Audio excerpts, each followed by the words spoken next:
আমরা তো কোনো ফাইন্যান্সিয়াল সেক্টরে কোনো পলিটিক্যাল অ্যাপয়েন্টমেন্টও দিচ্ছি না। অন্য দেশে যার পকেটে টাকা গিয়েছে সে টাকা কেউ বের করতে চায় না। যারা টাকা নিয়ে চলে গেছে তারা যে স্বস্তিতে এই টাকা ভোগ করবে তাদের সেটা ভাবার কোনো কারণ নেই। আপনি স্যার বাইরে থাকতে দুটো পয়েন্টে খুব জোরালো অবস্থানে ছিলেন। একটা এফআইডিকে আপনি রাখবেন না এরকম একটা অবস্থান আপনার ছিল, এবং কেন্দ্রীয় ব্যাংকের স্বায়ত্তশাসনটা আপনার তো দায়িত্ব নেওয়ার 5 মাস প্রায় পূরণ হতে চললো। এই সময় আপনি এই দুটোর ক্ষেত্রে কোনো অগ্রগতি করতে পেরেছেন? বর্তমানে কেন্দ্রীয় ব্যাংকের স্বায়ত্তশাসন নির্ভর করছে গভর্নমেন্টের হস্তক্ষেপের বিষয়। এই সরকার কোনো কেন্দ্রীয় ব্যাংকে কোনো হস্তক্ষেপ আগেও করেনি, আগে যতবার আমরা ক্ষমতায় আসছি এখনও আমরা করেছি। মূলত যেই পরিমাণ স্বায়ত্তশাসন দেওয়া হয়েছে এটা যদি সুচারুভাবে পরিচালিত হয় যথেষ্ট আছে। হ্যাঁ, কিছু কিছু পরিবর্তন আসতে হবে। সুতরাং আমরা তো কোনো ফাইন্যান্সিয়াল সেক্টরে কোনো পলিটিক্যাল অ্যাপয়েন্টমেন্টও দিচ্ছি না, এটা আমাদের সিদ্ধান্ত।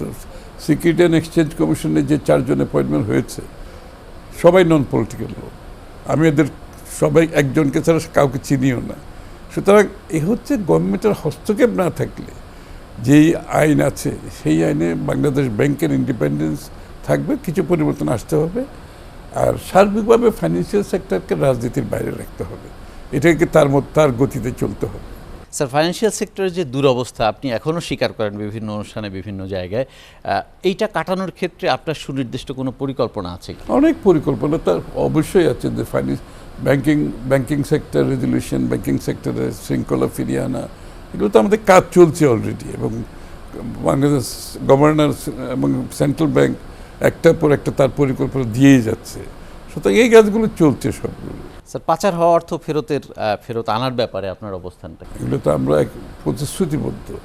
এটা আনার জন্য যা যা করার ইতিমধ্যে অনেকগুলো কাজ হয়েছে, এবং এই কাজগুলো এগিয়ে নিয়ে যাওয়ার জন্য আমরা প্রতিশ্রুতিবদ্ধ, আমরা কাজ চালিয়ে যাচ্ছি। তবে এটা কঠিন। এটা অন্য দেশে যার পকেটে টাকা গিয়েছে সে টাকা কেউ বের করতে চায় না, এটা হচ্ছে বাস্তবতা।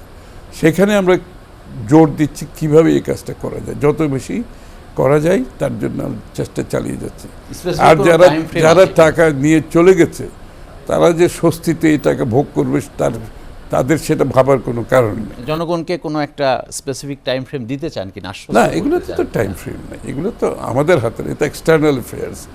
আমরা তো সেখানে গিয়ে চেষ্টা চালাচ্ছি যতটুকু সম্ভব গভর্নমেন্ট টু গভর্নমেন্টের বাইরে যে প্রাইভেট কোম্পানি যারা রিকভারি করে তাদের সাথে কাজ করছি, আমরা চেষ্টা চালাই। এগুলো তো এক্সটার্নাল অ্যাফেয়ার্স, এখানে টাইম ফ্রেম দেওয়ার কোনো সুযোগ নেই।